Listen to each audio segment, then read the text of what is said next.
Minha esposa me traiu antes de engravidar. Descobri depois. Vou começar pelo momento que mudou tudo. Minha filha tinha 3 meses. Era uma madrugada de terça-feira, ela havia acordado para mamar, e eu havia ficado acordado depois porque não consigo dormir fácil depois que acordo de madrugada. Fui para a cozinha fazer um chá, peguei o celular para passar o tempo, e vi uma notificação de um aplicativo de armazenamento de fotos que a gente usava compartilhado. Era uma foto antiga que o aplicativo havia resgatado com aquela função de memórias que ele tem. Uma foto de um lugar que eu não reconhecia, com uma data de 18 meses atrás. 18 meses atrás minha esposa havia me dito que estava numa viagem de trabalho em Curitiba. A foto não era de Curitiba. Fiquei parado na cozinha às 2 da manhã com aquela foto na tela e minha filha dormindo no quarto e minha esposa dormindo no quarto e uma clareza fria que chegou antes que eu soubesse o que fazer com ela. Mas vou contar do começo. Porque o começo importa. Tenho 36 anos. Sou engenheiro civil, trabalho numa construtora de médio porte aqui em Goiânia, tenho uma carreira estável que construí sem grandes atalhos. Sou do tipo que resolve problema de forma direta, que não fica rodeando quando precisa dizer alguma coisa, que prefere a conversa difícil à situação indefinida. Minha esposa se chama Larissa. Tem 33 anos, é advogada, trabalha no escritório de advocacia trabalhista onde é associada há 3 anos. É uma mulher inteligente, articulada, que lida bem com pressão e que tem uma capacidade de organizar argumentos que eu sempre admirei. A gente se conheceu há 6 anos numa situação banal. Estávamos no mesmo consultório médico esperando atendimento, sentados em cadeiras do lado um do outro, e eu havia esquecido o carregador do celular e o aparelho havia morrido. Ela havia me oferecido o dela sem que eu pedisse. Conversamos por 40 minutos enquanto esperávamos. Trocamos contato na saída. Namoramos por 2 anos. Casamos. Compramos um apartamento. Planejamos a vida do jeito que casais planejam quando estão construindo algo junto. A gravidez havia sido planejada. Havíamos decidido tentar quando completamos 2 anos de casamento. A Larissa havia engravidado no 3º mês de tentativa, o que foi um alívio para nós dois porque a gente sabia que poderia demorar mais. A gravidez havia sido tranquila. Ela havia trabalhado até o 8º mês, havia tido uma licença de 4 meses, havia voltado ao escritório quando a nossa filha, a Sofia, tinha 4 meses. Eu havia pedido uma flexibilização de horário no trabalho para poder ajudar mais em casa. Era a vida que a gente havia planejado. Pelo menos era o que eu achava. A foto no aplicativo de armazenamento havia sido o primeiro dado concreto. Mas quando eu comecei a puxar aquele fio, de forma metódica e com o estômago fechado naquela madrugada e nas que vieram depois, fui encontrando outras coisas que estavam lá esperando serem encontradas por alguém que estivesse procurando. Mas não vou correr. Vou contar na ordem. Os primeiros 3 anos de relacionamento, incluindo o namoro e o começo do casamento, foram o que eu descreveria como bons de verdade. Não perfeitos, nunca são, mas havia uma honestidade entre nós que eu considerava o alicerce de tudo. A Larissa era direta, eu era direto, a gente resolvia as coisas sem deixar acumular. O 4º ano foi quando algumas coisas começaram a mudar de um jeito que eu percebi, mas atribuí a fatores externos sem questionar mais fundo.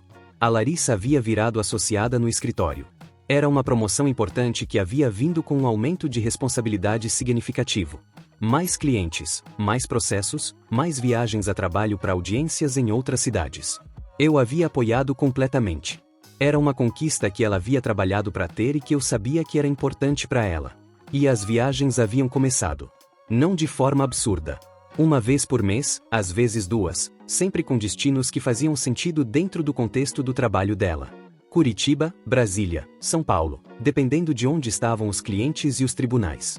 Eu não havia questionado nenhuma dessas viagens porque não havia razão para questionar. Era trabalho, era documentado, era parte do cargo que ela havia assumido. Mas havia coisas pequenas que eu havia notado ao longo daquele período e que havia arquivado sem saber que estava arquivando. A primeira era uma mudança sutil na forma como ela voltava das viagens. Eu conheço o cansaço de viagem a trabalho. Já viajei bastante pela construtora ao longo dos anos, sei como é chegar de volta depois de um dia de reuniões ou vistorias em outra cidade. Há um tipo específico de esgotamento que acompanha aquilo. A Larissa voltava das viagens com uma energia que às vezes não combinava com esse esgotamento. Não sempre.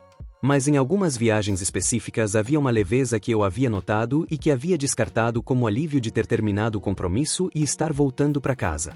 A segunda coisa era uma mudança no padrão de comunicação durante as viagens. Antes da promoção, quando ela viajava esporadicamente, a gente tinha o hábito de ligar de noite antes de dormir. Uma conversa rápida, às vezes mais longa, mas o contato era consistente. Depois da promoção e do aumento de viagens, esse padrão havia mudado. Ela dizia que estava cansada, que havia jantado com clientes e que estava indo dormir, que a gente se falaria no dia seguinte. Razoável. Mas diferente do hábito anterior. Eu não havia dito nada sobre isso porque parecia uma crítica desnecessária a alguém que estava trabalhando muito. A terceira coisa foi a mais concreta antes da foto, e é a que mais me pesa quando penso no que eu devia ter feito naquele momento. Havia uma noite, uns 2 meses antes de ela engravidar, em que ela havia chegado de uma viagem de Curitiba e eu havia perguntado como havia sido o hotel. Era uma conversa qualquer, eu havia perguntado porque da última vez ela havia reclamado do ar-condicionado barulhento e eu estava curioso se havia sido o mesmo lugar. Ela havia dito o nome de um hotel. Um nome que eu não havia reconhecido mas que havia passado sem questionar. 3 semanas depois, numa conversa sobre outra coisa completamente diferente, o nome do hotel de Curitiba havia aparecido de novo, mas diferente. Ela havia mencionado de passagem um detalhe de uma viagem anterior e o nome havia sido outro. Eu havia notado. Havia ficado com aquela inconsistência na cabeça por alguns dias. E então havia descartado como lapso de memória. Hotéis são todos parecidos, fácil de confundir o nome, ela viajava bastante. Eu havia descartado porque era mais fácil do que não descartar. E então ela havia engravidado.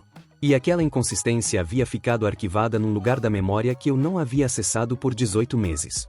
Até aquela madrugada com o chá e o celular e a foto. A foto era de uma praia.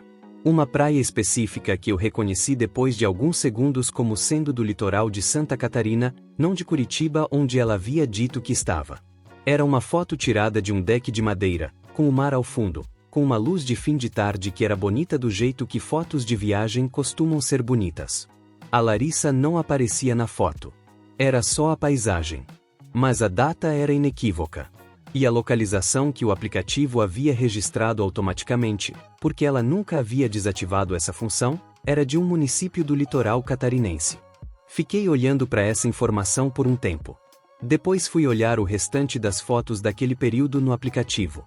Havia mais 4 fotos da mesma viagem, todas de paisagem, todas com a mesma localização registrada. Nenhuma de pessoa. Nenhuma que fosse evidência de mais do que uma viagem a um lugar diferente do que havia sido dito. Mas era diferente do que havia sido dito. Voltei pro quarto. A Larissa estava dormindo. A Sofia estava no berço do lado. Eu me deitei e fiquei olhando pro teto até amanhã. Nos dias seguintes eu fui num estado que eu descreveria como funcional por fora e completamente diferente por dentro. Continuei trabalhando. Continuei sendo pai presente para Sofia. Continuei sendo marido de forma que não havia mudança visível. Por dentro estava num processo frio e metódico de tentar entender o que havia encontrado antes de agir. Havia algumas possibilidades que eu precisava considerar de forma honesta. A primeira era que havia uma explicação razoável. Que a viagem havia sido alterada de destino de última hora, que ela havia ido ao litoral por alguma razão ligada ao trabalho ou pessoal que ela havia optado por não mencionar, que a inconsistência do hotel havia sido de fato um lapso. Essa possibilidade existia. A segunda era que havia algo que ela havia escondido naquela viagem específica. E que a pergunta relevante era o quê? Fui olhar com atenção para outros registros que estavam disponíveis para mim sem precisar de acesso a nada que era dela. As faturas do cartão de crédito conjunto. A gente tinha um cartão compartilhado para despesas gerais e cartões individuais para despesas pessoais. As viagens de trabalho ela pagava com o cartão corporativo do escritório e era reembolsada. Mas havia uma despesa numa das faturas do período daquela viagem que eu havia passado sem questionar na época e que agora olhava de outra forma. Era uma despesa num restaurante. Um restaurante que eu reconheci como sendo de uma cidade do litoral de Santa Catarina porque havia um nome específico que eu havia visto em algum contexto antes e que eu fui confirmar. Era do litoral. Não de Curitiba. 2 dados. A localização das fotos e a despesa no restaurante. Passei mais uma semana com esses 2 dados antes de fazer qualquer coisa. Nessa semana eu fiz uma coisa que eu havia evitado fazer até então e que eu sabia que era uma linha que uma vez cruzada não voltava. Acessei o histórico de localização do Google no perfil dela. Nós 2 tínhamos conta Google e compartilhávamos alguns serviços. Eu sabia que havia um histórico de localização que ela nunca havia desativado porque ela mesma havia me mostrado uma vez como usar aquela função para rastrear onde havia estacionado o carro num shopping grande. Não era invasão no sentido de ter quebrado uma senha ou acessado algo que era explicitamente privado. Era uma informação que ela havia compartilhado comigo em algum momento, num contexto completamente diferente. Mas eu sabia que estava cruzando uma linha. Cruzei mesmo assim. O histórico confirmou o que as fotos e o restaurante já indicavam. Naquela semana específica ela não havia estado em Curitiba. Havia estado no litoral de Santa Catarina. Havia também outras inconsistências que o histórico revelou em outras datas. Não tantas, não de forma que reconstituísse um padrão extenso. Mas havia outras 2 ocasiões em que o destino havia sido diferente do que havia sido dito. Fiquei com aquilo dentro de mim por mais uma semana. A Sofia estava com 4 meses. A Larissa havia voltado ao trabalho recentemente. A nossa vida tinha uma rotina nova que estava se estabelecendo com a bebê. E eu estava carregando aquele peso sozinho sem saber o que fazer com ele. Conversei com meu irmão mais velho, o Rodrigo, que é a pessoa com quem tenho mais proximidade fora do meu próprio núcleo familiar. Não contei os detalhes, contei o suficiente. Ele me ouviu e então disse uma coisa que ficou comigo. Disse: você precisa decidir o que você quer saber antes de perguntar. Porque uma vez que você pergunta não tem mais como não saber a resposta. Levei alguns dias processando aquilo. E cheguei na conclusão de que eu precisava saber. Não porque ia necessariamente tomar uma decisão imediata, não porque havia um plano formado. Mas porque viver com aquele peso sem ter a conversa estava me custando de formas que eu não conseguia sustentar indefinidamente. Escolhi uma noite em que a Sofia havia dormido mais cedo e a gente estava na sala depois do jantar. Disse que precisava mostrar uma coisa para ela. Mostrei a foto do aplicativo, com a data e a localização visíveis. Fiquei quieto depois. O silêncio que veio tinha uma textura específica. Não era o silêncio de quem está surpreso e está processando. Era o silêncio de quem sabia que esse momento ia chegar em algum ponto e está calculando como responder. Depois de um tempo ela disse que havia uma explicação. Eu disse que podia explicar. E ela contou. Havia um homem. Um advogado de outro estado que ela havia conhecido numa conferência 2 anos e meio antes, alguns meses antes de engravidar. Eles haviam se encontrado algumas vezes ao longo de um período de 6 meses. As viagens que haviam sido ditas como Curitiba em algumas ocasiões haviam sido encontros com ele em outros lugares. Havia terminado antes de ela engravidar. Ela disse que havia terminado porque havia decidido que queria o casamento de verdade, que havia sido um período de confusão que havia passado, que havia engravidado numa fase em que aquilo já havia acabado. Eu ouvi tudo isso com uma atenção que estava ao mesmo tempo presente e muito distante. Quando ela terminou, eu fiz as perguntas que eu precisava fazer. Perguntei se havia alguma dúvida sobre a paternidade da Sofia. Ela disse que não. Que havia terminado meses antes de engravidar e que havia certeza absoluta. Eu ouvi aquela resposta e a deixei assentar antes de fazer a próxima pergunta.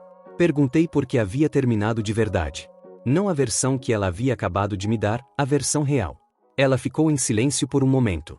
Depois disse que havia percebido que o que estava fazendo era incompatível com a vida que queria ter. Que havia sido um envolvimento que havia crescido de forma que ela não havia planejado e que havia chegado num ponto em que precisava escolher. Havia escolhido o casamento. Eu deixei aquilo assentar também.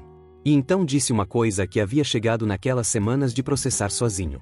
Disse que havia uma diferença entre terminar porque havia percebido que estava errado e terminar porque havia decidido que preferia o que eu oferecia. E que eu não sabia ainda qual das duas havia sido. Ela ficou quieta depois que eu disse isso. E não respondeu. O que foi, em si, uma forma de resposta. Aquela noite terminou sem resolução porque não havia resolução disponível para aquele nível de complexidade numa única conversa. Eu fui dormir no quarto de hóspedes. Fiquei acordado olhando pro teto por muito tempo. O que me pesou naquela madrugada não foi raiva da forma que eu havia esperado que viesse. Havia raiva, mas estava embaixo de outra coisa. Era a imagem da Sofia no berço. Ela havia sido planejada.